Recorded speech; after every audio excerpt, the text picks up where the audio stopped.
Burris Sports Talk All NBA Edition. Today we're talking about Jamal Crawford's retirement, Isaiah Thomas of the Hornets, the playoff format, and much more. Stay tuned to find out.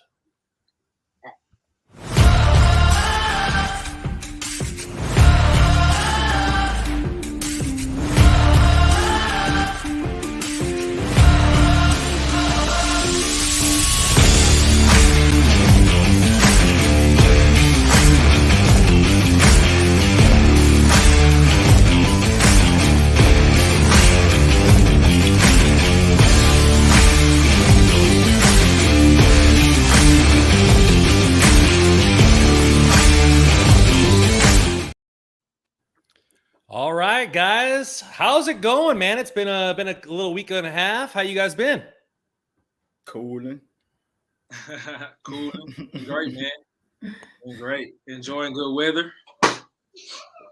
Yeah, we're getting our first hit of summer in Texas, or I guess springtime in Texas this weekend, right? Getting up to 85, 90 degrees next week. Yeah, buddy. It was crazy last night here in Houston. It was like a tornado almost. Yeah, on my drive home yesterday, I was going like 30 miles an hour on the freeway because it was just I couldn't see more than like 30 feet in front of me, and then a girl from work had like a tornado like across almost next to her, like blow her car like off the highway. So it's pretty crazy stuff there. So yeah, well, good, man. Well, you guys ready to talk some ball or what? For sure, though. Let's do it. All right. So we're going to start off with Jamal Crawford's retirement. Cam brought this question up. I think it's very important. A quality player in the league for a long period of time. You guys probably have more memories about him than I do. So Cam, since you brought this up, why don't you lead us off here and talk about Jamal Crawford's game? You know, like what his career has meant to you, and maybe some of the bright moments that you always remember from him. Yeah, for sure. Well, for me personally, man, Jamal Crawford is like a guy I looked up to because he was one of those guys that I felt like I can mold my game after. You know, we kind of got the same frame. We have similar skill set. And he was one of those guys that everybody knew he was nice, but he didn't get the recognition he deserved. And I felt like we correlate with the same things. It's just his is on a bigger spectrum. But I feel like that's kind of how my career goes. You know, people know I'm nice, but I don't think I get the recognition I deserve. And then for him to always take the back seat, you know, he put his ego and pride to the side on every team he played for. I mean, he was on like the worst teams and was getting like teammate of the year on like a bad team. You know, that's unheard of. Dude got like 50-point games on 4 different teams, man. He's coming off the bench. And never complained about it. You know what I mean? He's the oldest player with the most points. Nobody talks about that. His retirement game, he dropped 51 in Dallas. Nobody really talks about that. You know, he's just a real humble and authentic guy. You know, I don't know. That's how, you know, he impacted me and just wanted to, I guess, attack life that way. You know, just authenticity and genuine, you know? I agree. To piggyback off a point Cam made and just, you know, put it under a microscope, like the level of unselfishness we talking about when we talk about Jamal Crawford. We're talking about a guy that is skill-wise the best player on many teams that he was on. Not second best, I mean the best guy. And he was willing to come off the bench and be listed as the 6th guy. So I think that's something that's worth like a lot of recognition. I mean, you look, and even these days, I mean, people are talking about basketball more than normal. You got regular TV watchers that are like analysts, you know what I mean? This is the day of the critics, and it's unfortunate when guys like him, you know, or don't get the credit they deserve for real. I mean, who's going to bring Jamal Crawford up on the list of top 75 players because his resume doesn't speak to that nature. But I bet if you pick 75 players in the gym ever, he's going to fall in that top 75. If you're in a run and you say, I got first pick and everyone else picks their team, he's going to be one of the first 75. So, and his numbers are actually up there, bro. He's like top 10 in like most 3-pointers made. Yeah. Top 20 in like most 50-point games. I mean, bro's coming off the bench doing this, dog. Like, I don't think people understand that coming off the bench, to me, personally, I think it's harder. You know what I mean? Starters, I feel like once you start the game, you get to catch the flow of the game early. You can figure it out, figure out the momentum, and it can carry you throughout. But coming off the bench, now you got to catch the flow of the game. You know, you got to figure out the speed, the pace, the momentum, however it's going, you know, and him coming off and just getting buckets is just consistently. I love it, man. Is he kind of the type of guy that I know, like a lot of the dream teams they put together, but you know, is he the type of guy that no matter what team he's on, like the cohesion, you don't have to worry about that from him because he's going to do whatever he can to make the team better? For sure. He's exactly that guy. He doesn't have an ego, none of that. Yep. Barry Baller has a comment here. Said Crawford has crazy handles. He can score the rock, but he doesn't put him in the top 75 all time. Well, that's why we debate the topics here on Cerberus Sports Talk. Yeah, I mean, it's crazy talent, and I, you know, in the limited basketball that I have watched, I do remember a couple of games watching him and just be like, man, like this guy, very impressive. And then, you know, with your guys saying that his backstory of being just a really unselfish player, putting the team first all the time, kind of seems like the guy you want to root for as a fan. You know, the guy that you not worried about getting a jersey from him because, you know, he's a good guy and you're proud to wear that number on the back. So kudos for him for instilling that and you two guys who've loved the game and played the game since you guys were very little. Yes, indeed. I wouldn't say so very little though. We can reverse that. Me and E was late bloomers. We started playing the game late. Just want to put that out there. Yeah. Quick. Yeah. But to answer, I know people won't put him as top 75. But what I'm saying is, as a basketball player, if you walk in the gym and you're picking a team, I don't see 74 guys that you're going to pick over Jamal Crawford because he's going to score the ball instantly. For sure. But he doesn't have a top 75 resume at all. Yeah. So speaking of a little guy, Isaiah Thomas gets signed to the Hornets. How does this affect their team? What is he going to bring to the Hornets maybe that they don't have? And does this help him going into the playoffs? E? Yeah, I think there's three things you have. You have a veteran presence. You have a guy that you know what he's going to bring every night. Isaiah Thomas, if you put him in situations to score the ball, he's going to score the ball. And on top of that, you got another guy that's unselfish. I think he's the perfect leader for LaMelo right now. You can see that they're meshing even off the court as well. I kind of keep up with, social media exchanges and different videos they post. But I just know Isaiah Thomas is a heart guy. You just, when you have a guy out there that believes you can win, and he's just gonna spread that contagious energy to the team. He's definitely gonna bring some bench scoring too, for sure. I mean, I'm rooting for him just because I root for underdogs, and it's crazy how he became an underdog. But then of course, his height. I feel like the league is just trying to push out shorter guards. Kind of feel like they did that to Nate Robinson.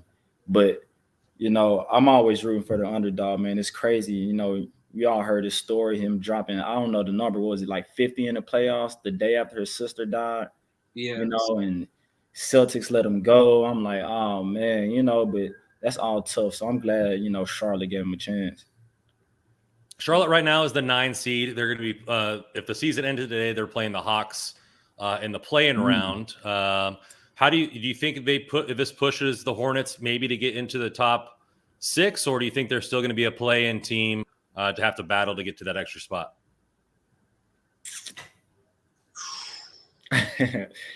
That's tough to say. I see they might. It's pretty late in the season, man. They might finish about where they are, if you ask me. So Bear Baller says he thinks Thomas is irrelevant now based on his injury history. Do you think that he's going to be able to play based on that full minutes on that, or has he been playing full minutes? And do you think that injury is behind him? Considering he's coming so late to the team, he really just has to be healthy enough for playoffs at this point. Yeah, I don't think that injury is behind him. You said you do or don't? I do. I do as well. He's putting up. I think when he played the D League? That's not the NBA, but I'm saying you're not going to be able to produce 40, 50-point games if you're not going to be valuable, and a team's not going to sign a guy that's irrelevant. You know what I mean? If it were that situation, that can go many other ways with that. But I definitely think if he were to be asked to play a full game, I wouldn't request that of Isaiah Thomas. But what is he going to get? About 15 to 20 minutes? He can definitely be effective with that. Easily. Nice. Well, let's move on. Speaking of playoffs, we have the playoff format here. And right now you're looking at, 20 teams making the playoffs, including the play-in rounds. There's barely over 30 teams in the NBA. So over half is getting in. Right now you're looking at multiple teams, the Hawks, you have the Pelicans, the Lakers, the Clippers, all under 500.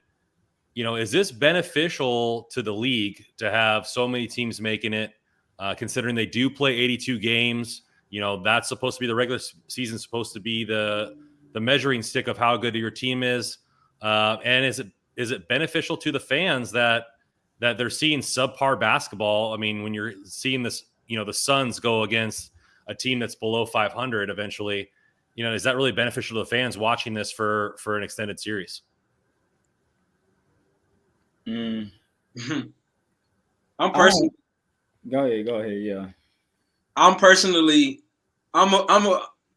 It's beneficial for fans in my opinion, but not for players in my opinion. You know what I mean? I'm not a fan of the whole play-in deal because, it kind of eliminates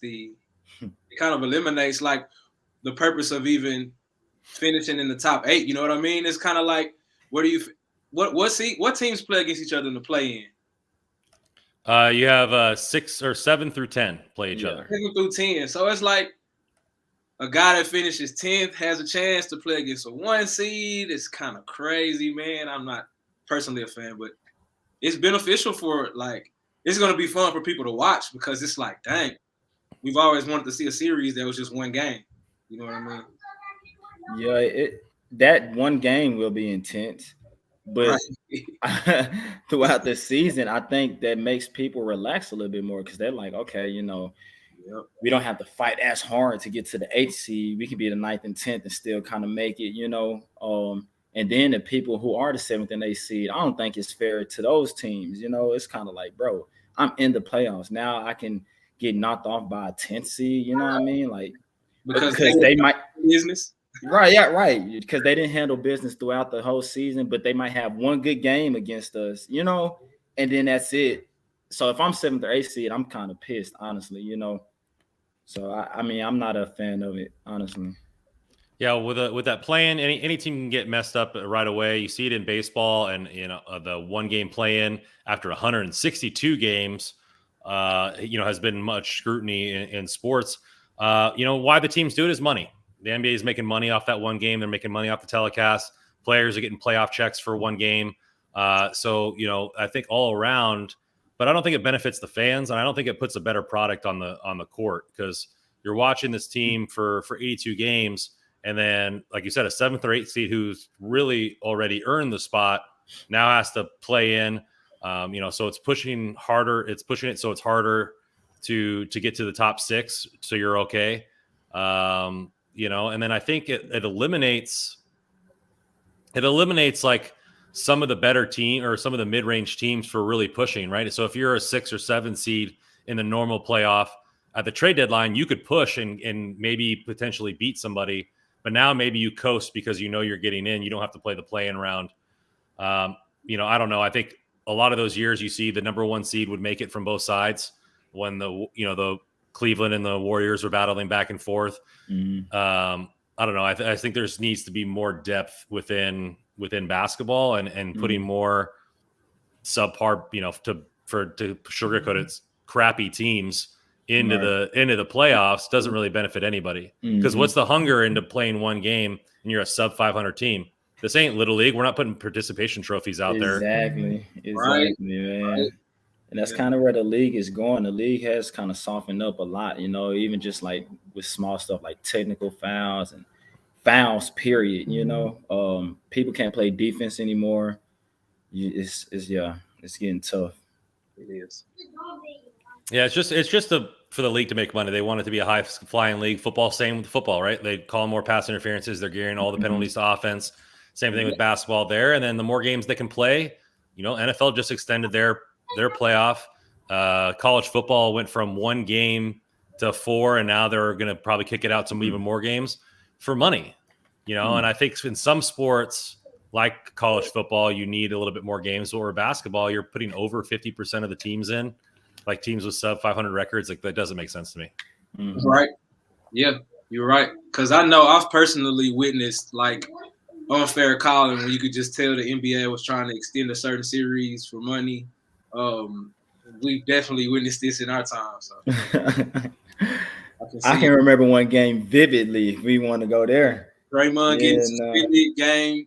What that was crazy. What game was that? Was that game 5? 5, yeah.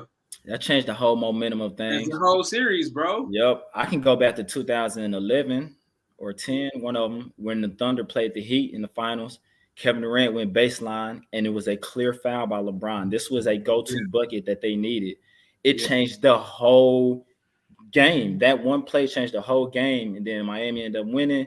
They went longer, yeah. Momentum changed. Yeah, those little things, man, matter. But, and it's so funny. Those are tinfoil hat type moments, like, thinking there's collusion within the league. But I just don't put it past the league sometimes. You saw in baseball this year that the league used 2 different baseballs without telling the players, and to see if they could lower the amount of home runs so they wouldn't have to pay players a certain amount of money. But when the games were on ESPN, like Wednesday night baseball in front of millions, they used the juice baseballs and stuff like that. And so all right, so how does that work? How does that work, bro, with baseballs? Like, I mean, is one harder, softer? How does that? Yeah, like how it's wrapped, how thick the laces are, how much more aerodynamic the baseball is. Really? So all that kind of stuff is different. Yeah. So it's just like if they're trying those things, then I wouldn't put it past the NBA or the NFL to make those decisions in the big time to make themselves more money. Right. Because what does a 4-game sweep do for anybody? It doesn't do anything at that point. Right. And they didn't want the Thunder to beat the Heat in that series anyway, man. The Heat had already lost to the Mavericks. They're not going to let them lose back-to-back. Not this super team, not with LeBron. Yeah. Wasn't good for the storyline. It's so funny because you talk about it that the possibility of it being true, but when you're a fan and you call the refs' names out on Twitter, it makes you look like a little bitch about it. Yeah, you can. Like, you're blaming yourself. Like we could have won, but the refs didn't. They were slapping hands and he hit KD and all this kind of stuff. Like, no, just be a man and play some ball.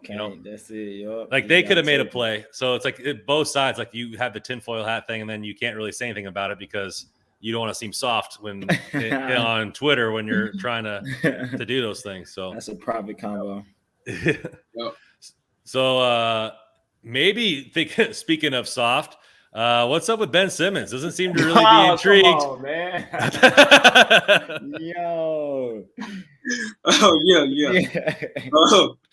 So it doesn't seem to really be intrigued to think going to a new team and all this kind of things and not even wanting to play one-on-one, not doing this kind of stuff. You think he'd be, like popping champagne bottles to get out of Philly to go to a better situation.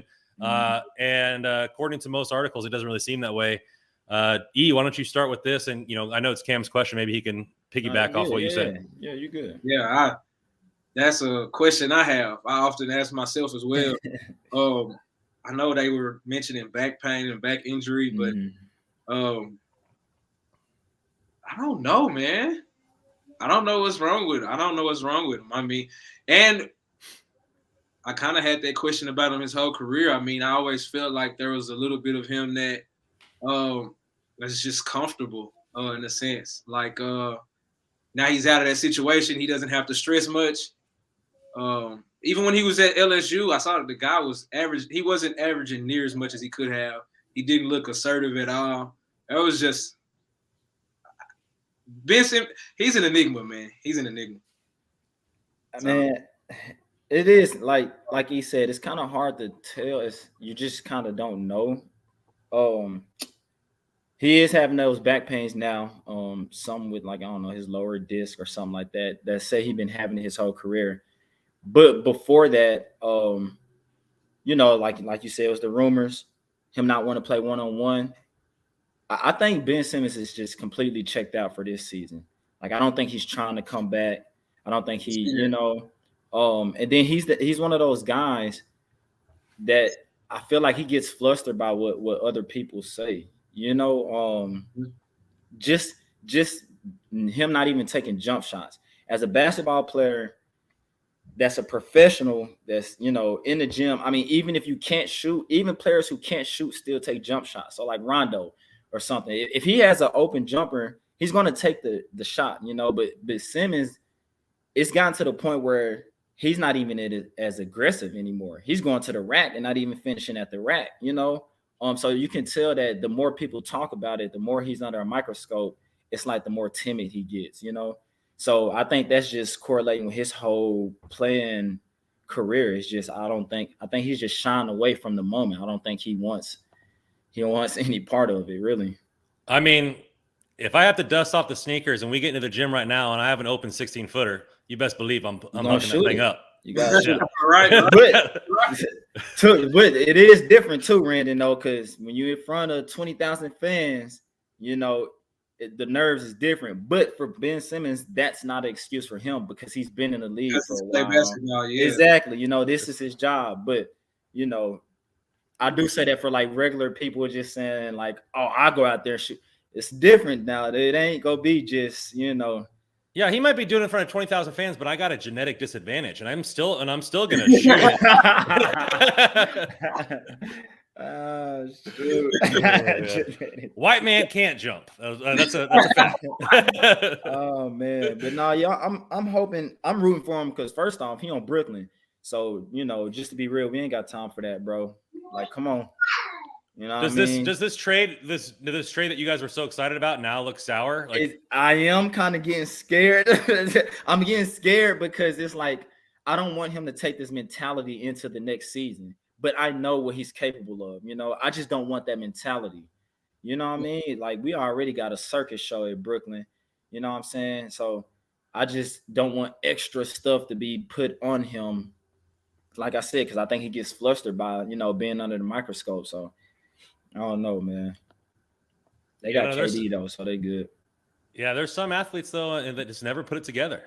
Like they have supreme talent, they just never put it together because the mental part of the game is just so massive when you're on that. Because the social media, news outlets every single day calling you out. Back in the day when it was just newspapers, like you didn't really have to face the national media, and so now it's like everything's criticized. You're trending on Twitter, you're doing this and that, and some people just don't have the mental makeup for that kind of stuff. Right.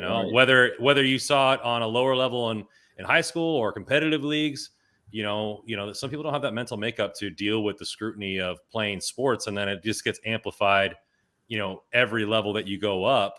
And then even when you're some of the best players in the world, like Mike Trout is the best baseball player in baseball the last decade, and he's made the playoff one time.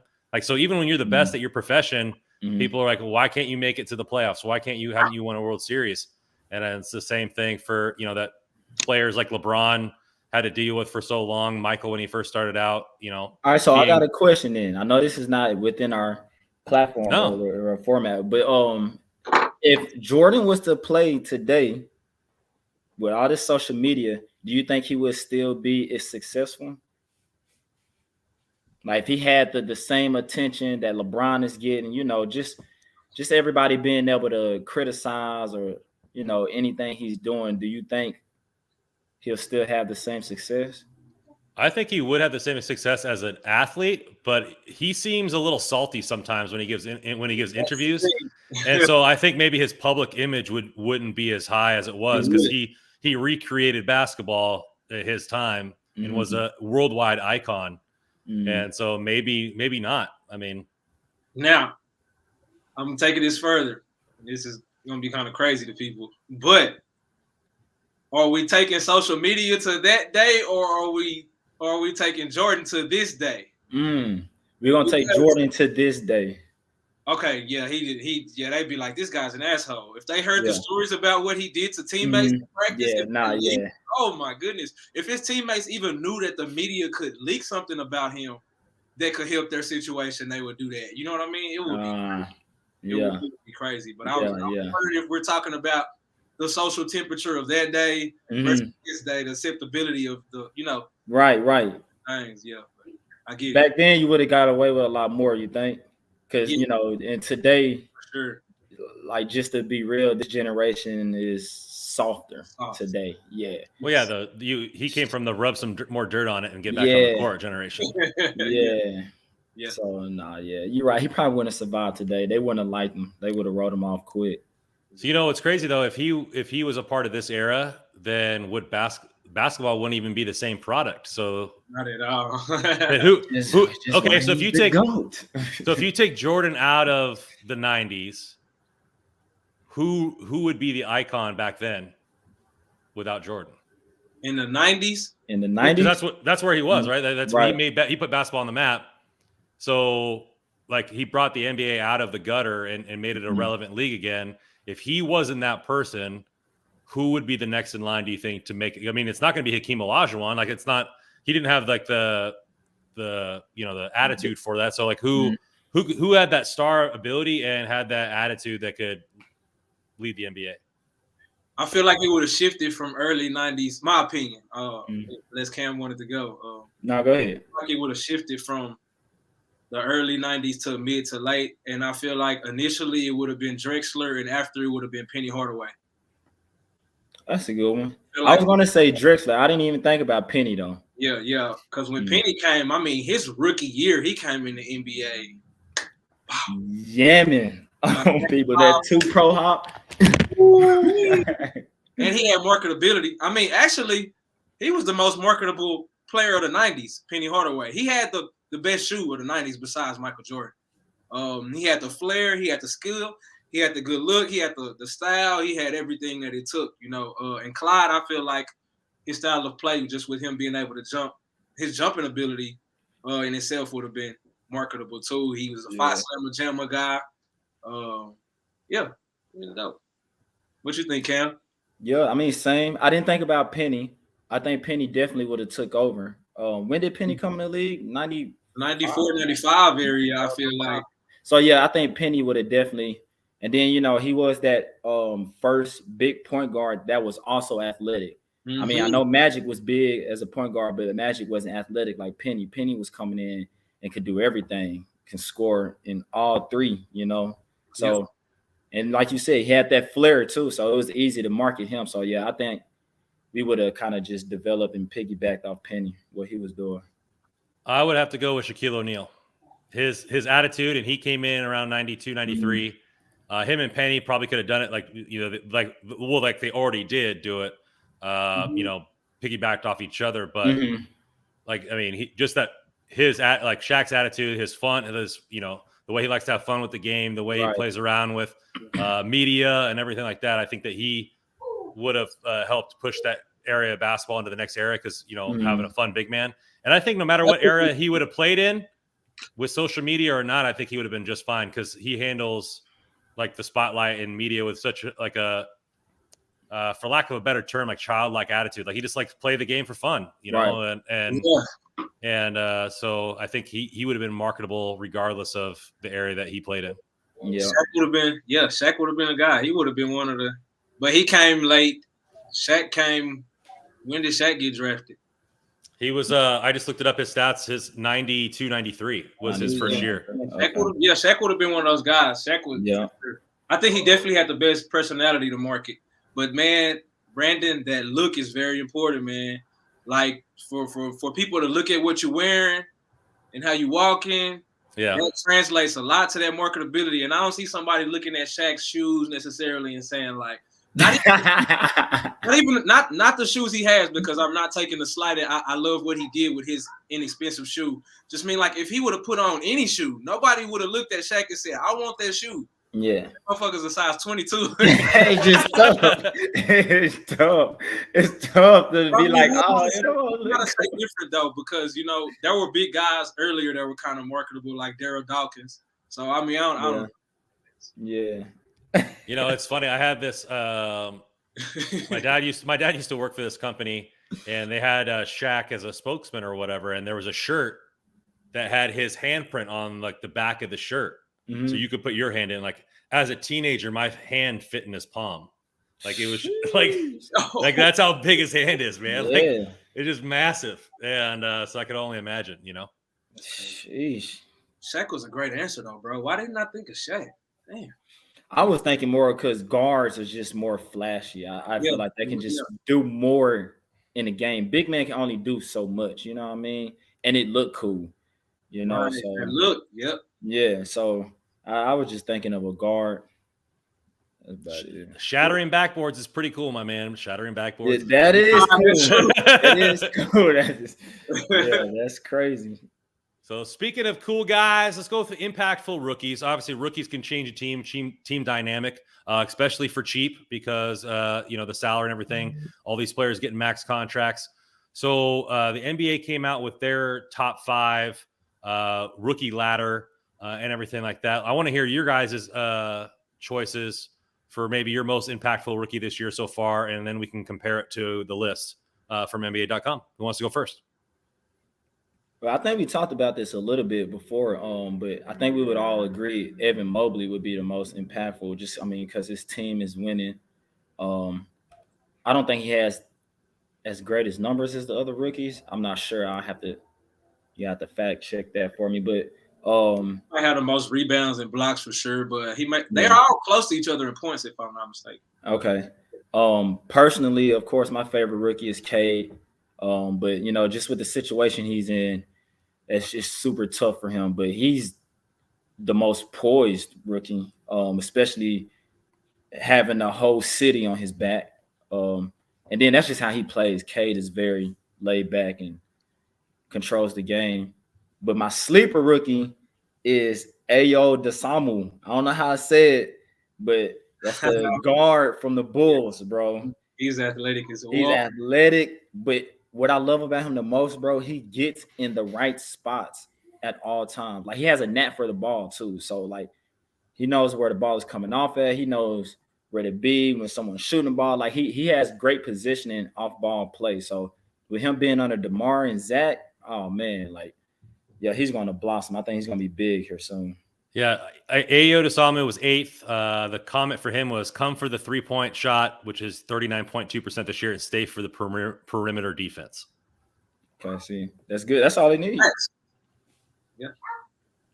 What about you, E? Who are some of your favorite rookies, and who would you put number 1 as far as most impactful this season? Yeah, I got that 1A and 1B. I got Mobley and Cade for sure because I really favor Cade because I feel like he has the most responsibility.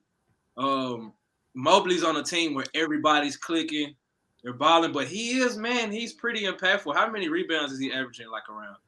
Maybe Mobley? Mobley on the season is averaging 8.3. See, that's big for a rookie, man. 8 rebounds, 2 away from 10. Let's say when you average 10, that's major. So yeah, I go Mobley 1A, Cade Cunningham B. Cade has a lot of responsibility. A lot, bro. He has been tanking for a very long time. There's no other guys that are giving him a spark but him. After that, see, I got Jalen Green and the guy what's the guy in Toronto? Scotty Barnes. Scotty Barnes. Him and Scotty Barnes are about the same to me because Scotty Barnes, he fills up the stat sheet in a sense, like, but yo, Jalen just turns the crowd up, man. He's definitely the flashiest rookie. Jalen's for sure like the most talented and flashiest. Yeah, talent and flash, he has that for sure. Yeah. So I figured it out as I said it. I go Mobley, Cunningham, Barnes, Jalen Green. There's another rookie, bro. Yeah. All right, so we'll go. Let's go the bottom 5. I'll just say them really quick. You have Chris Duarte for the Pacers, Jonathan Kuminga for the Warriors, Ayo bounce. Sheesh. Ayo for the Bulls, Herbert Jones for the Pelicans, and Josh Giddey for the Thunder were the bottom of the top 10. So Here we go with number 5, Jalen Green with the Rockets. His season stats right now, 15.6 points per game, 3.2 rebounds, 2.6 assists, drafted number 2 overall. He's moved up 1 spot since the last rookie rankings from 6 to 5. Got it. So Duarte was who I was going to say, but I'm very surprised with Giddings being on the bottom. Right. I'm very surprised with that because he's a pro, by the way. Very good player. He's a pro. He's going to be one of those guys that has a big jump and has a chance to be a most improved type of player because he's ready. He's polished too. Yeah. I mean, he's been playing pro already. You know how those guys coming from overseas, man, they ready already. Oh, that's what it was? Yeah, okay. yeah. Okay. So they already ready. I would have saw him in school. His passing ability is crazy. Yep. They see the game Luka. Look at Luka. They see the game like no other. That's true. That's true. All right. Number 4, we have Franz Wagner from the Orlando Magic. I don't watch him. I haven't seen him play. I'll be honest. So he's was drafted 8th overall. He was 4th on the last one. So he's been quoted as Mr. Reliability. Averaging more than 9 points and 37.8 from the 3-point line. He's season stats are 15.7 points per game, 4.7 rebounds per game, and 3 assists per game. I can't remember if it's him. I know he has a brother, right? They're both on the Magic. Yeah, that's him. Yeah, okay. I don't know which one, but I just know every time for the past couple of times I've been seeing them get in like scuffles with like people. Like I don't know. Yeah, I don't know who they were fighting. Wagner was. That's him, bro. Orlando. Okay, yeah. I see you a few times. He's got a couple good posters this year. Yeah. Okay. I hadn't saw a full game, but is that the one he went to Michigan? I believe. I think. Not. It doesn't have that on this sheet I'm looking at. Yeah. Okay. So number 3, you have Scotty Barnes for the Raptors. His season stats are 15.3 points per game, 7.6 rebounds, and 3.4 assists. But since the last ranking, he's been averaging over 20 points per game, moving him up the list and keeping him at 3rd. Ooh. What do y'all think about what he said the other day? I know, the media takes it and kind of twists it up, but I guess LeBron was like, I've been watching this guy since he was like, 8th grade or something like that. And Scotty Barnes was like, LeBron, I was more of a Kobe guy growing up. And he got criticized a lot for that. I feel like this is what I was talking about earlier, man. This generation is soft. It's nothing wrong with him being a Kobe fan rather than a LeBron. It's okay. You know what I mean? Everybody was mad at him because it's like he didn't say he was a LeBron. They was calling him savage and stuff. And that kills me, man. But yeah, that's crazy. LeBron in the league, LeBron seems like a dictator for a small country. Like if you say one thing bad about him, like you just disappear. You just disappear. Exactly what it. Hey man, any footage you release, it's trashed. If he gets dunked on in the summer, it's gone. You don't play well on his team, you're shipped gone. Man, it's just tough, man. I can see why KD said what he said a couple years ago. KD was like something about they were saying, would he play with LeBron? And he was like, no, it's too toxic. But he wasn't calling LeBron toxic himself. He was just calling that whole surrounding environment, because LeBron, his fans love him so much. They make things toxic. You know what I mean? The media make things that way. So, man, yeah, LeBron is. That's funny you say that, though.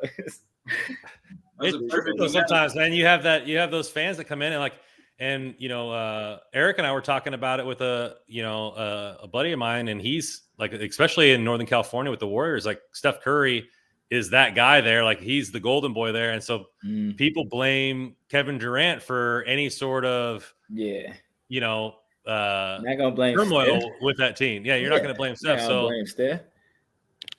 And so it's kind of interesting there. So let's go to number 2. They have Cade Cunningham. He's averaging 16.5 points per game, 5.8 rebounds, and 5.2 assists.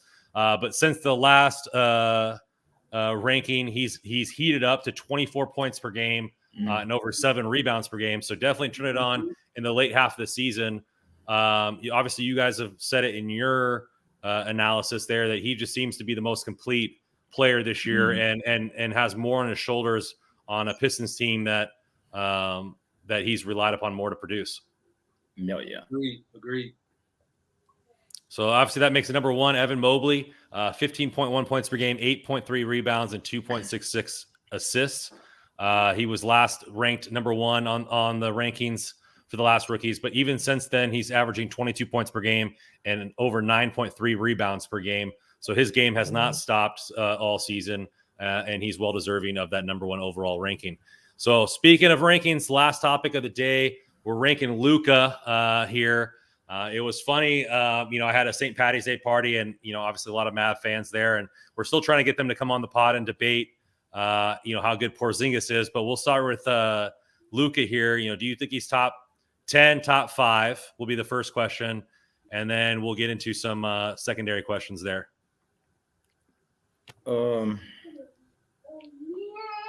Currently, I do think he's top 5. But I think as crazy as this sounds, I think he's hit his ceiling. I don't think it's much more he can do.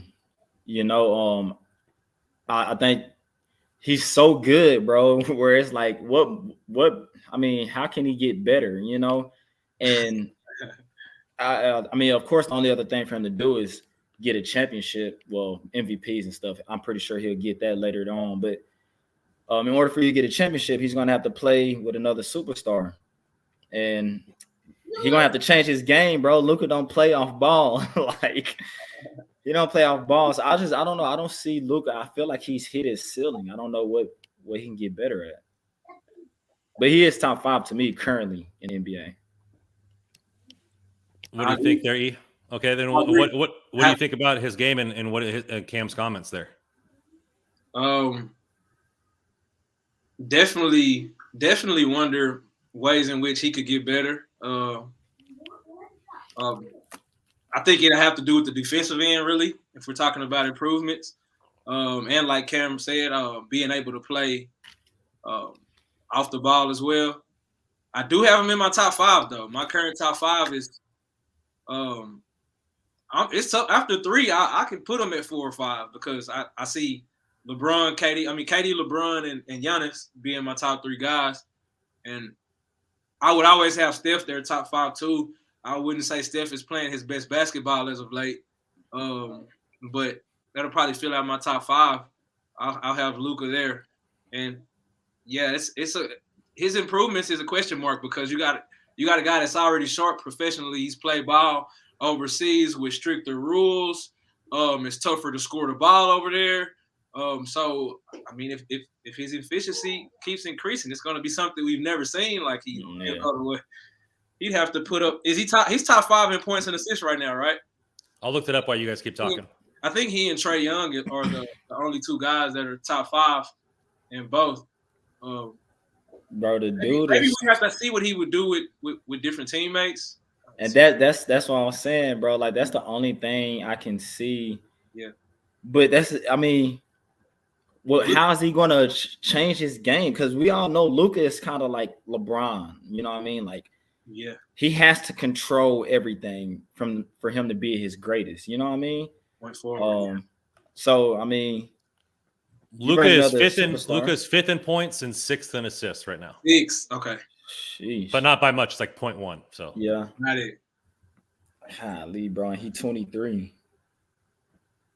So as far as him go, you think it's learning to be a better teammate and getting the best out of players around you? Because that's what the greats do. They get the best out of the players that are around him. And if he can do it all by himself, but that we know in this league it ain't good enough anymore. You need 2 or 3 other guys on the team that are maybe not superstars, but they're all-star caliber players that play around you. How does that look for him? Yeah. Because I mean, Luka has not to be mistaken. Luka has the personality and the ability to do these things. It's just about him picking the certain spots in which to attack and certain spots to let teammates attack. I feel like will be a big help for him. Even that was the Porzingis situation. I feel as if Porzingis can play with Luka better than Luka can play with Porzingis. You know what I mean? That's just a Yeah, go ahead. I'm sorry, No. my son just asked. No. It's all good. No, but yeah, that's definitely what he was saying. I don't know. I can't see Luka playing with another guard, like a superstar guard. I know he has Dinwiddie. To me, is an all-star caliber player, but I watched a couple of games. I don't know what's going on now, but a couple of games, Dinwiddie seems to, kind of give the ball to Luka a little bit more. Like he's kind of downplaying what he does, and I'm like, man, is this how it's going to be for everybody that comes to the Mavericks, So it's kind of hard for me to see who will be able to play with him. So what you brought up is something that's similar to one of the guys for the Kings talked about when he was younger and I'm not saying that, Luka's a vet at this point, but he's well beyond his years, as you mentioned. But when you're playing with a guy, for lack of a better word, who's superior than you on the court, sometimes you defer to him rather than playing your own game.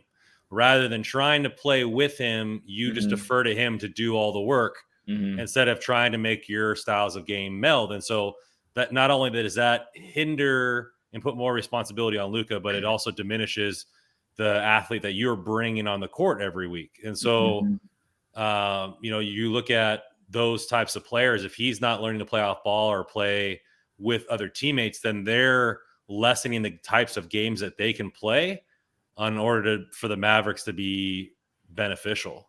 Yeah. And that is a good question mark too, personnel. Like, has he really had the good complementary personnel that he needs? If I had to choose, I would say throw Bradley Beal over there. If they can get him over there, I think that'd be – because I don't think Bradley Beal is going to defer at this point in his career. He's going to go get a bucket. You give him the ball, Bradley Beal's going to get the bucket, and he can play off ball. So, I mean, I think that'd be a good complementary piece for sure. If there was one player in the NBA for Luka to train with and kind of mentor him this offseason, who would you pick for that in order to grow his game? I would say Cade, but you say who? I would say Cade Cunningham. Cade. I was going to go with somebody he already has that doesn't play anymore. Kid, work with J Kidd, bro. Like, I mean, got it. Yeah. So you said any coaches or trainers, or you said anybody? Oh, I mean, yeah, anybody who could mentor him this summer into whether it's a current player, whether it's a coach, whether it's a retired player, that he could best benefit to bring his game to the next level and become, a true top 5 guy. Because I think you have to make the players better around you. It just can't come from your own ability. You're right, man. Rest in peace to Kobe, man. I was just about to say, I was like, bro, come on, man. But he would have been the perfect person, bro. Because he has championship experience. At one point, J Kidd was the premier guard. He was the biggest guard in the league doing what he did at the time in the mid-'90s, late 90s. So J Kidd will be a really great mentor for him. Yeah. And he knew how to pick spots. That was a person that may have been the best at picking spots, like was J Kidd. For sure. Yeah, well, you got anything else to say before we close it out? That's it. No, yeah, that's it. You good? Yeah. All right. Well, thank you guys for coming on. As always, this is Cerberus Sports Talk. You can find Eric at Eric the Chosen on Twitter. You can also find him on Spotify, Apple, or wherever music is sold for all his albums. Do you have any tour dates coming up for all of our fans in Texas? In Texas, or just in general? Yeah. The next day I have in Texas will be Dallas, June the 5th. A festival there. I have a few pop-ups that aren't really a concert style, but those things are kind of developing right now. The biggest thing I had in the works was South by Southwest, and I just finished that out here in Austin. So now it's like kind of me restructuring, putting new music out, and then seeing what comes. Yes, sir. And you can find Cam at Cam24 Barnes on Twitter. As always, guys, it's a pleasure. Love talking ball with you guys, getting new perspectives, growing my mind when it comes to hoops, and just talking with my boys here. So pleasure, and as always, catch you guys later. Later, fam.